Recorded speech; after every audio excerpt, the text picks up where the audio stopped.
5 August ছাত্র জনতার গণ অভ্যুত্থানে ক্ষমতাচ্যুত হন সাবেক প্রধানমন্ত্রী শেখ হাসিনা। ওই দিন দুপুরে ভারতে পালিয়ে যান তিনি। দেশ ত্যাগের আগের দিন একাধিক নেতা ও নিরাপত্তা সংশ্লিষ্ট ব্যক্তিদের সঙ্গে বৈঠক করেন হাসিনা। বৈঠকে গণভবনে থাকা কোটি কোটি টাকার ভাগ বাটোয়ারা করা হয়। কিন্তু প্রশ্ন উঠছে, কাদের মধ্যে বন্টন করা হলো সেই কোটি কোটি টাকা? আর সে সময় শেখ হাসিনার সাথে কারা ছিলেন? বিস্তারিত জানাচ্ছেন সহকর্মী এসআই রাজ।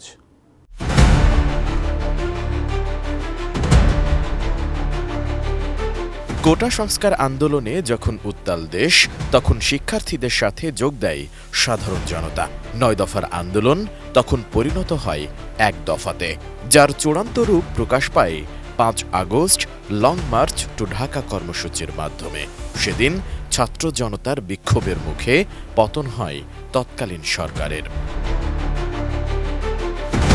সাবেক প্রধানমন্ত্রী শেখ হাসিনা ক্ষমতাচ্যুত হওয়ার আগের দিনও গণভবনে কোটি কোটি টাকা ছিল। কয়েকজন কর্মকর্তা এই টাকার দায়িত্বে ছিলেন। নির্ভরযোগ্য একাধিক সূত্রে দেশের একটি প্রিন্ট মিডিয়া এই তথ্য নিশ্চিত করেছে। 4 আগস্ট রাতে শেখ হাসিনা একাধিক নেতা ও নিরাপত্তা সংশ্লিষ্ট ব্যক্তির সঙ্গে বৈঠক করেন। ওই সময় বিলি বন্টন করা হয় গণভবনের কোটি কোটি টাকা। কিন্তু কে কে ছিল সর্বশেষ ওই বৈঠকে? 4 আগস্টের ওই বৈঠকটি শেখ হাসিনা তার সবচেয়ে ঘনিষ্ঠ 5 জন নেতা ও কর্মকর্তার সঙ্গে করেন। এর মধ্যে ছিলেন সাবেক আইনমন্ত্রী আনিসুল হক, তথ্য প্রযুক্তি প্রতিমন্ত্রী জোনায়েদ আহমেদ পলক ও সাবেক তথ্য প্রতিমন্ত্রী মোহাম্মদ আলী আরাফাত।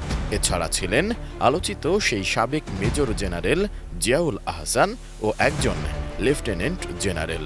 বৈঠকে শেখ হাসিনা তখন সার্বিক পরিস্থিতি পর্যালোচনা করেন এবং বলেন, আর অপেক্ষা নয়, আর আপস নয়, নির্বিচারে গুলি চালিয়ে পরিস্থিতি শান্ত করতে হবে। শেখ হাসিনার সর্বশেষ ওই বৈঠকে যোগ দেন সাবেক আইজিপি চৌধুরী আবদুল্লাহ আল মামুন। তখন তিনি জানান, পুলিশের পক্ষে আর সম্ভব হচ্ছে না। একদিকে গুলির সংকট, অন্যদিকে জন উপস্থিতি প্রতিনিয়ত বাড়ছে। গুলি করেও থামানো যাচ্ছে না। যদিও ওই সময় শেখ হাসিনা আইজিপির প্রশংসা করেন, তবে সবার কথা শেষে সাবেক প্রধানমন্ত্রী ক্ষিপ্ত হয়ে বলেন, তোমাদের দিয়ে কিছু হবে না। আমি সেনাবাহিনীকে বলবো গুলি করতে, কারফিউ আরও কঠিন করতে। বেশি পাকা টমেটো আর সিক্রেট রেসিপির কম্বিনেশনে তৈরি প্রাণ সসের বস। এদিকে সেনাবাহিনীর তরফ থেকে আগেই জানানো হয়েছিল তারা কোনো অবস্থাতেই গুলি করবে না। শেখ হাসিনা এটা শোনার পর কোনো একজন কর্মকর্তাকে উদ্দেশ্য করে বলেন, আমি তোমাদের জন্য কি না করেছি? তোমরা এখন সবার গা বাঁচানোর চেষ্টা করছো, যা করার আমিই করব। হাসিনা তখনও বলেন, সেনাবাহিনী মার্শাল ল দিচ্ছে না কেন? তাহলেই তো পরিস্থিতি ঠান্ডা হয়ে যাবে। গণমাধ্যমটি আরও জানিয়েছে, সেনাপ্রধান জেনারেল ওয়াকারুজ্জামান আগেই জানিয়ে দিয়েছিলেন মার্শাল লর পক্ষে তাদের সায় নেই। মার্শাল ল দিয়ে পরিস্থিতি শান্ত করা সম্ভব নাও হতে পারে। তাছাড়া বিশ্ব পরিস্থিতিও মার্শাল লর অনুকূলে ছিল না। ধারণা করা হচ্ছে এরপরেই হয়তো শেখ হাসিনা দেশ ছাড়ার সিদ্ধান্ত নেন।